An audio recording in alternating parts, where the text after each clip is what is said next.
श्रीमान राघव चटर्जी।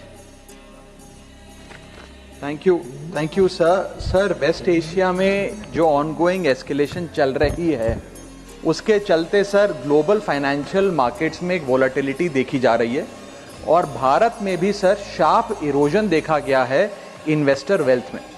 सर ये इंडिया का क्राइसिस नहीं है, इंडिया इस कॉन्फ्लिक्ट का हिस्सा नहीं है, भारत के इकोनॉमिक फंडामेंटल्स अभी भी स्ट्रांग है, लेकिन फिर भी इस जियोपॉलिटिकल ग्लोबल शॉक के चलते हमारी अर्थव्यवस्था और खास तौर पे भारत का बाजार इंडियन स्टॉक मार्केट को एक शॉक लगा है।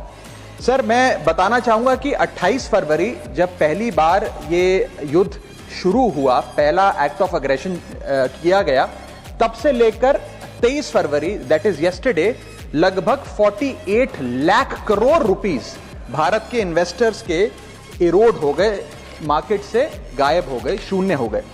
एफपीआईज ने 52,000 करोड़ रुपए 1 मार्च से लेकर 15 मार्च के भीतर भारतीय बाजार से निकाल लिया, रुपया 94 पहुंच गया।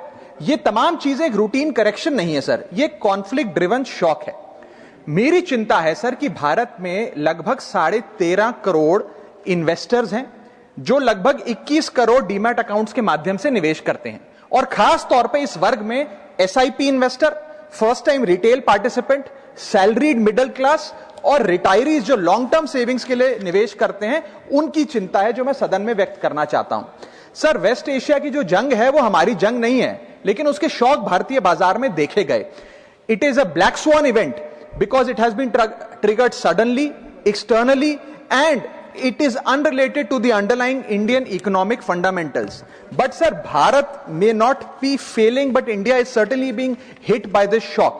और मेरा सरकार से ये अनुरोध रहेगा that the government, when they encourage citizens to enter the global markets or the capital markets in particular, the government cannot disappear when external shocks hit the household wealth. इसीलिए मैं अनुरोध करता हूं कि कुछ रिलीफ भारत के इन्वेस्टर को सरकार द्वारा दिया जाए। पहला रिलीफ जो हो सकता है सर वो ये है कि रिटेल इन्वेस्टर को टारगेटेड रिलीफ दिया जाए। आज जब भारत का कोई इन्वेस्टर बाजार में शेयर खरीदता है, रिटेल इन्वेस्टर, तो उसे ब्रोकरेज, एसटीटी, एक्सचेंज चार्जेस, इस सर्विस चार्ज पर जीएसटी और स्टैंप ड्यूटी देना पड़ता है। और ये सब जूझने के बाद यदि मुनाफा होता है तो 20% short term capital gain tax और 12.5% long term capital gain tax लगता है। अगर कोई लिमिटेड ट्रांजैक्शन कॉस्ट पे रिलीफ सरकार दे तो इन्वेस्टर सेंटिमेंट बूस्ट हो सकता है। I am not asking for